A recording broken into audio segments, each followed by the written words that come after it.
So, you want to be a backend developer. You've inhaled enough coffee to give a small mammal a heart attack.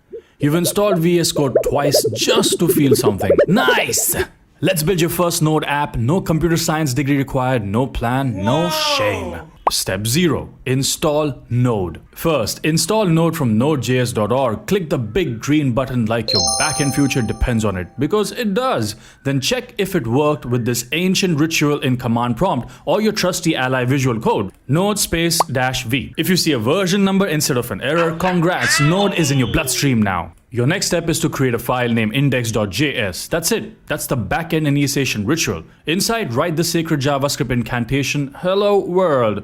Actually, screw that. We ain't living in the 70s. It's a new world. We'll write call me daddy. Now open your terminal and run node index.js. If your computer doesn't catch fire and you see call me daddy, congratulations, you are now a backend developer. You have made your first Node app. You can also just run the folder if index.js is your entry point.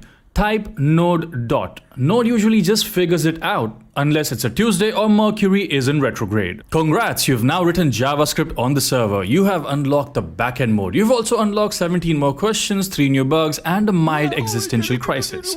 Follow more for backend memes, server chaos, and sleep-deprived coding. This was your first Node app, and yes, you're in the too deep now.